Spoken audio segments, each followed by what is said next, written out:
नमस्ते दोस्तों, मैं हूं प्रदीप कुमार। आप देख रहे हैं डिजिटल मार्केट। वीडियो शुरू करने से पहले बता दूं, ये वीडियो एक एजुकेशनल पर्पज के लिए है। अगर आप स्टॉक मार्केट में कोई भी फाइनेंशियल इन्वेस्टमेंट करते हो तो अपने फाइनेंशियल एडवाइजर से एक बार सलाह जरूर ले लें या फिर अपनी सोच समझ के साथ ही स्टॉक मार्केट में इन्वेस्टमेंट करें। अगर आपको स्टॉक मार्केट में कोई भी फाइनेंशियल लॉस होता है तो उसके लिए ये वीडियो रिस्पॉन्सिबल नहीं रहेगी। तो चलो दोस्तों, वीडियो शुरू करते हैं। आज हम बात करने वाले हैं इस वीडियो में एक्सिस बैंक स्टॉक को लेके। देखा जाए तो स्टॉक का जो क्वार्टरली रिजल्ट है जल्द ही आप लोगों के सामने आने वाला है, लेकिन उससे पहले आपको ये जानना काफी ज्यादा जरूरी है कि भाई जिस स्टॉक के अंदर आपने इन्वेस्टमेंट कर रखा है, आखिर वहां पे शॉर्ट टर्म में और लॉन्ग टर्म में आपको कितना कितना रिटर्न देखने को मिलने वाला है। बात करें शॉर्ट टर्म की, तो शॉर्ट टर्म के अलग अलग टाइम ड्यूरेशन पे आपको कितना रिटर्न मिलेगा, 1 वीक में कितना मिलेगा, 1 मंथ में कितना मिलेगा, 3 मंथ में कितना मिलेगा। या लॉन्ग टर्म की अगर हम बात करें तो लॉन्ग टर्म में आपको 1 साल से लेकर 5 साल तक अलग अलग टाइम ड्यूरेशन पे कितना रिटर्न आपको मिलेगा। ये सारी चीजें इस वीडियो में मैं आपको बताने वाला हूँ, साथ में दिखाने वाला हूँ। लेकिन उससे पहले देखो, हर एक स्टॉक का हमें पता होना चाहिए कि जहां पे हम इन्वेस्टमेंट कर रहे हैं। देखो, अगर किसी भी घोड़े पे आप दांव लगाते हो तो उसके बारे में आपको पता होना चाहिए कि भाई घोड़े की नस्ल क्या है, क्या वो जीत दिलाने वाला घोड़ा है या वो रेस में खड़ा करने लायक घोड़ा है कि नहीं। ठीक है, या फिर जिस गेम के ऊपर आप पैसा लगा रहे हो, जिस घोड़े पे आप दांव लगा रहे हो, वो जीतने वाली नस्ल का है या नहीं। देखो, कई तरह के इन्वेस्टर्स होते हैं मार्केट में। कोई ये चूज करता है भाई ये काले घोड़े पे पैसे लगाऊंगा, कोई बोलता है सफेद घोड़े पे पैसा लगाता हूं। बाद में वो गेम हार जाते हैं, फिर उनको पता चलता है कि भाई जिस घोड़े पे उन्होंने पैसा लगाया वो तो घोड़ा था ही नहीं, वो तो घोड़ी निकल गई। ठीक है, तो इस तरह के हालात भी कुछ इन्वेस्टर्स के साथ बन जाते हैं। लेकिन यहाँ पे आपके सारे प्रॉब्लम्स के सॉल्यूशंस मैं आपको इस वीडियो में करने वाला हूँ। तो चलो वीडियो शुरू करते हैं। देखो, अगर इस स्टॉक में हम शॉर्ट टर्म की बात करें तो देखते हैं शॉर्ट टर्म के अलग अलग टाइम ड्यूरेशन पे आपको यहाँ पे कितना कितना रिटर्न देखने को मिलने वाला है और कितना ज्यादा यहाँ पे आपको लॉस का सामना करना पड़ सकता है। अगर आप स्टॉक को 1 वीक के लिए होल्ड करते हो तो यहाँ पे आपको 1.5 या 2% का रिटर्न देखने को मिलने वाला है। और अगर आप स्टॉक को 1 मंथ के लिए होल्ड करते हो तो यहाँ पे आपको 5.5% का लॉस देखने को मिलने वाला है। अगर आप स्टॉक में 3 महीने तक की होल्डिंग करते हो तो यहाँ पे आपको 8 साढ़े 8% का लॉस देखने को मिलने वाला है। और अगर आप स्टॉक को कम से कम 6 महीने के लिए होल्ड करते हो तब जाके आपको यहाँ पे कम से कम 11.5% का एक अच्छा खासा प्रॉफिट या रिटर्न देखने को मिलने वाला है। और अगर आप स्टॉक को 9 महीने के लिए होल्ड करते हो तब जाके यहाँ पे आपको 7 या 8% का एक अच्छा खासा रिटर्न देखने को मिलने वाला है। अब बात करने वाले हैं स्टॉक में लॉन्ग टर्म के लिए अलग अलग टाइम ड्यूरेशन पे आपको कितना कितना रिटर्न देखने को मिलेगा। 1 ईयर की होल्डिंग पे आपको यहाँ पे 21 या 22% का एक अच्छा खासा रिटर्न देखने को मिलेगा। 2 ईयर्स की होल्डिंग पे यहाँ पे 29 साढ़े 29% का रिटर्न देखने को मिलेगा। 3 ईयर्स की होल्डिंग पे आपको यहाँ पे 43.5% का रिटर्न देखने को मिलेगा।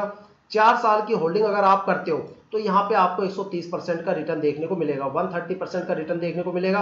5 ईयर की होल्डिंग पे आपको यहाँ 64% का रिटर्न देखने को मिलने वाला है। अगर एक यहाँ पे कंक्लूजन देखा जाए तो स्टॉक के अंदर अगर आप शॉर्ट टर्म में इन्वेस्टमेंट करना चाहते हो तो कम से कम 6 महीने से लेकर 9 महीने तक होल्ड कीजिएगा।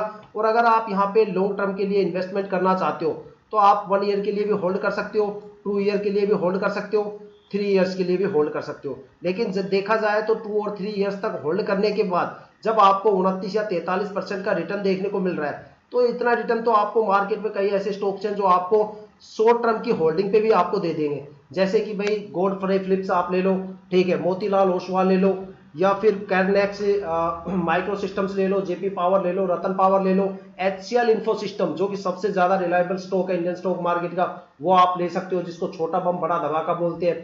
ठीक है, जो शॉर्ट टर्म में आपको भर भर के रिटर्न देता है, लगभग आपका पैसा डबल ही कर देता है। ऐसे ऐसे स्टॉक है। जब हमारे पास ऐसे ऐसे ऑप्शन है तो हम लॉन्ग टर्म में ऐसे स्टॉक्स में 1 या 2 या 3 साल के लिए होल्ड करने के बाद 43% रिटर्न लेके जाएंगे। भाई साहब, इससे अच्छा तो आप आईआरएफसी में होल्ड करो। अगर वहां पे आप 3 साल होल्ड करोगे तो कम से कम आपका पैसा 5 गुना हो जाएगा। वहां पे 500% का रिटर्न देखने को मिलेगा। मोतीलाल ओसवाल में करो या फिर गॉडफ्रे फिलिप्स में करो, वहां पे अच्छे खासे रिटर्न आपको देखने को मिलने वाले। गॉडफ्रे फिलिप्स की बात करें तो स्टॉक ने पिछले 3 साल के अंदर स्टॉक 900 रुपए से चल के 7,500 रुपए तक चला गया।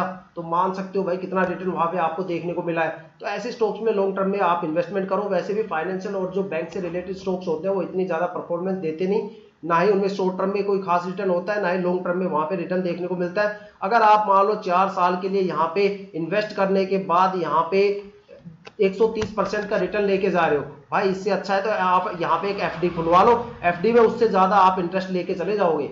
या फिर मान लो प्रधानमंत्री बीमा योजना या कोई ऐसी कोई स्कीम वगैरह ले लो, उसमें भी आप इससे अच्छा रिटर्न लेके चले जाओगे। भाई 4 साल के होल्ड करने के बाद आपको यहाँ पे 130% का रिटर्न मिल रहा है। तो मेरे हिसाब से तो देखो यही एनालिसिस है, बाकी आपकी मर्जी है कि भाई आपको शॉर्ट टर्म में ज़्यादा प्रॉफिटेबल लग रहा है या लॉन्ग टर्म में। मेरे हिसाब से तो ये स्टॉक अगर शॉर्ट टर्म की बात करें तो 6 और 9 मंथ में रिटर्न देगा। लॉन्ग टर्म में आप कितना भी इन्वेस्टमेंट यहाँ पे कर सकते हो। ठीक है, तो दोस्तों ये थी अब तक की सबसे बड़ी अपडेट एक्सिस बैंक स्टॉक को लेके। अगर आपको वीडियो अच्छी लगी हो तो लाइक शेयर कमेंट जरूर कीजिएगा। साथ में अगर आप वीडियो पे नए हो तो चैनल को सब्सक्राइब जरूर कीजिएगा, ताकि हम जितनी भी डीपली एनालिसिस करके आप लोगों के लिए वीडियो लेके आते हैं उसकी नोटिफिकेशन आप तक सबसे पहले पहुंचे, ताकि आप स्टॉक मार्केट के हर पहलू से रूबरू रहे, अपने आप को अपडेट और अपग्रेड करते रहे। इसी के साथ वीडियो समाप्त करते हैं। जय हिंद, जय भारत।